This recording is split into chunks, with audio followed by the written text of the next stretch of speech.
It is 1951, Manchester, Britain. Secret Inside Administration, MI6, base camp blocks a message that Alan Turing has been looted at his place. Alan, presently known as a teacher at Cambridge, is visited by the police asking about his robbery. They think that he is in his home, yet he is contemptuous towards them. They track down him, a terrible individual, raising doubts that he is concealing something. In a flashback to September 1939 in London, war has been pronounced with 800,000 kids emptied from their homes. On the train, 27-year-old Alan Turing respects a youngster doing crossword puzzles. He shows up at Bletchley Park, protected by Imperial Maritime officials. He holds up in the workplace of Commandant Denniston. At the point when the officer shows up, Alan is cold and appears to need humor. The administrator inquires as to why Alan needs to work for the public authority. He answers he doesn't. He specifies that he's not exceptionally political, and the leader says it very well might be the briefest prospective employee meeting of all time. Alan makes reference to he doesn't communicate in German yet lets the administrator know that he's perhaps of the best mathematician on the planet. He believes German codes to be like riddles, which he appreciates addressing. The authority calls for Alan to be eliminated by his secretary, so Alan specifies puzzle, uncovering he realizes about the highly classified program he's being considered for. Alan makes sense of that riddle as the best encryption gadget in history and, on the off chance that the partners can decipher the code, it will end the conflict. The leader says everybody thinks conundrum is strong. Alan says to allow him to attempt and they'll be aware without a doubt. Alan is invited to mystery close by 5 others including Peter Hilton, John Cairncross, Hugh Alexander, Keith Furman, and Charles Richards. They have their hands on a real mystery machine snuck out of Berlin, yet they don't have a clue about the machine settings to translate messages. Consistently at 12 p.m., the Germans invigorate the settings. Blocking the main message each day at 6 a.m., the code breakers just have 18 hours every day to figure out their code before it changes, and they should begin without any preparation. Hugh, a chess champion, can work out that this implies there are 159 million prospects consistently. Alan is hesitant to fill in collectively. Stuart Menzies, the head of MI6, lets them know 4 men have passed on as of now on the grounds that the code remains uncracked and orders them to start. Alan says every one of the messages are drifting in the air for anybody to snatch. The issue is that they are scrambled and there are 159 quintillion potential outcomes. It will require 20 million years to take a stab at everything. The group needs to take a midday break, yet when they welcome Alan, his social clumsiness is cold and unpleasant, so they happen without him. Alan proceeds with his work alone, building outlines for a machine. In 1951, Robert Nock, the analyst from previously, figures out that Alan's records are arranged. He doesn't have the foggiest idea why a numerical teacher would have ordered records and becomes dubious. He utilizes a typewriter to distort a report, permitting him to get Alan's administration records. Alan complains to Commander Denniston in 1939 that Hugh Alexander has refused to provide funding for the components he needs to construct a machine. The commander advises him to take up the issue with someone else because he and the other codebreakers do not get along. Alan advises dismissing everyone and using the money to buy his machine. The only thing he needs, he claims, is £100,000, and only a machine can triumph over another machine. Winston Churchill is identified as the commander's commanding commander when Alan inquires about this. Stuart Menzies is used by Alan to send a letter to the Prime Minister. Churchill removes Hugh's authority and replaces it with Alan's. Keith and Charles, 2 of Alan's teammates, are fired right away when Alan disparages them for being subpar code breakers and linguists. He is mockingly asked if he was popular in school. Remember little Alan? He was teased in school for having an OCD-like behavior that involved keeping the carrots and peas separate during lunch. He gets covered in food by his classmates, who also bury him under the floorboards. When Alan is able to maintain his composure under the floorboards, the other youngsters leave him alone. He says, "Do you know why people like violence? It's because it feels good. Humans find violence deeply satisfying, but remove the satisfaction and the act becomes hollow." Christopher Morcom, a fellow student, comes to his aid. Christopher claims that they attacked Alan because he is unique. He's an unusual duck, according to Alan. He is informed by Christopher that sometimes the very people of whom no one can imagine anything do the things no one can imagine. Go back to 1939. The team plans to locate new employees by publishing a challenging crossword puzzle in newspapers that must be completed and mailed in. Anyone who can complete it is a good candidate. Many people are still hiding in bomb shelters as the fighting continues. The small group of people who are able to figure out the riddle are convened to take a test. Joan Clark, a young woman, is one of many who arrives late due to a flat tire on her bus.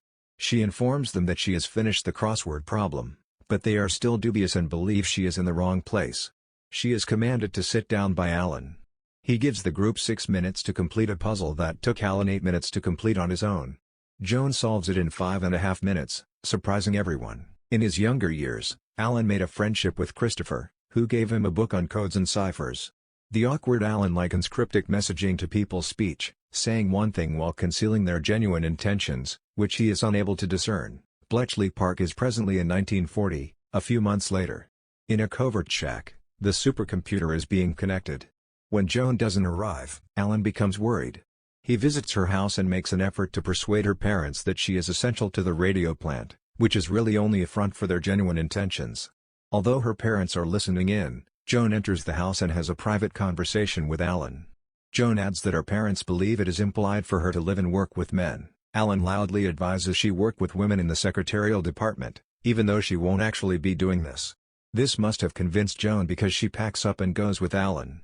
She inquires as to why he is so intent on assisting her, to which he replies, "Sometimes it's the very people who no one imagines anything of who do the things no one can imagine." Detective Knock informs Superintendent Smith in 1951 that Alan's secret military file is blank.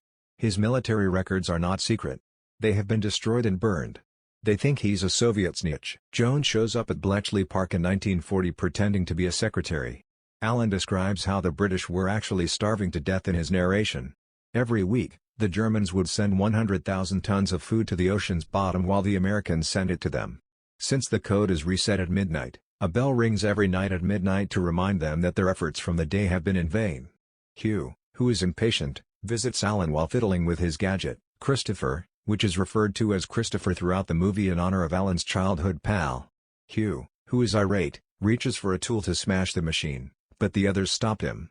Hugh informs him that the device is pointless and that there are proper ways to contribute to the war effort.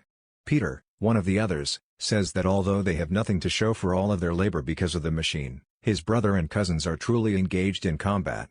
Alan is certain that the device will function. Later, Alan is by himself in the hut. He takes out some Enigma messages and tucks them away in his socks.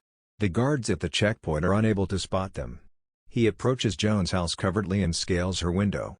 He releases the encrypted Enigma messages that were sent from the Nazi High Command and ended with Heil Hitler.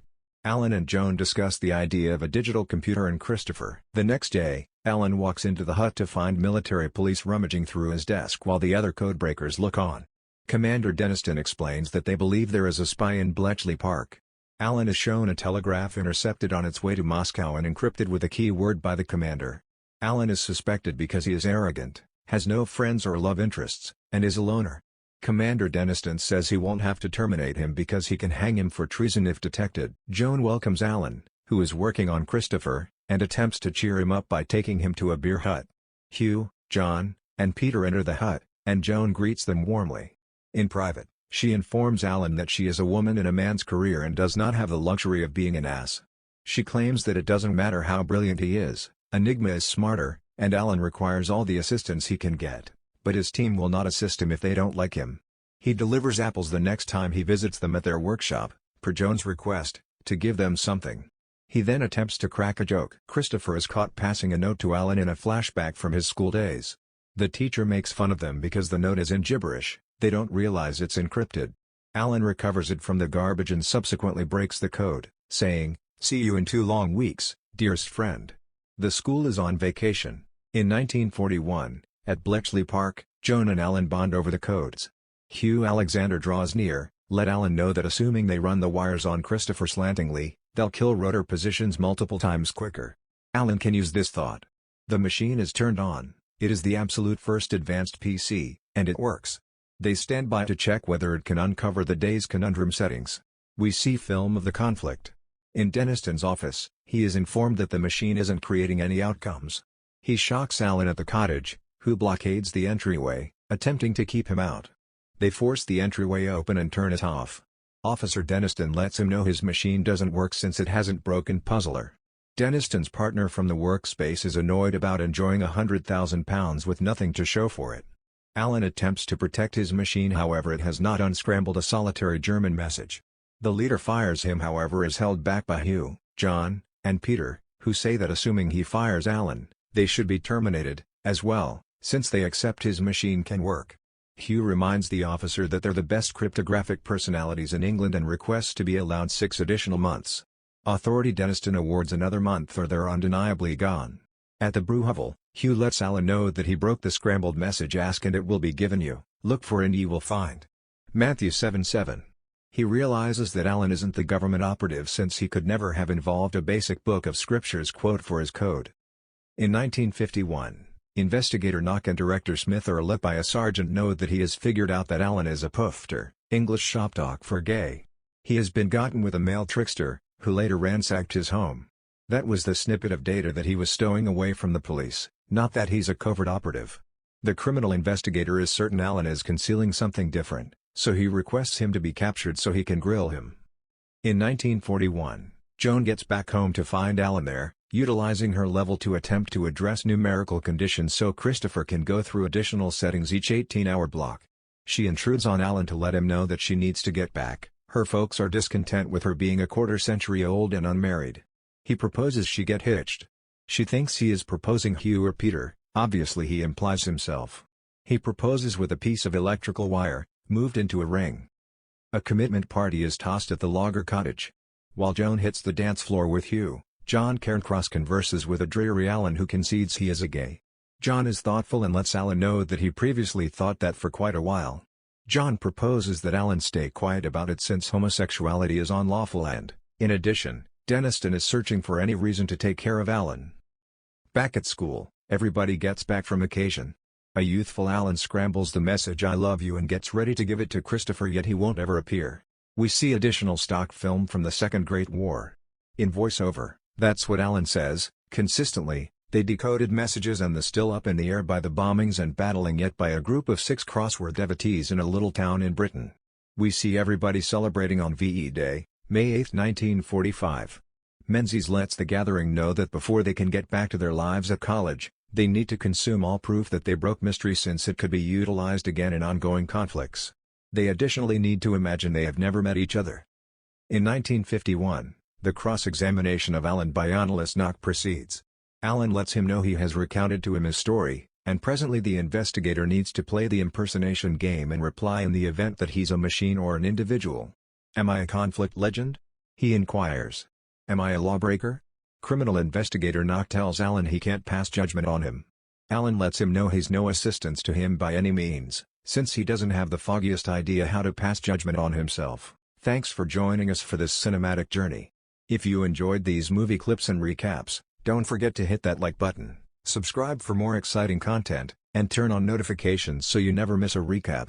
Remember, the adventure doesn't end here, there's always more movie magic waiting for you. Until next time, stay tuned and stay entertained.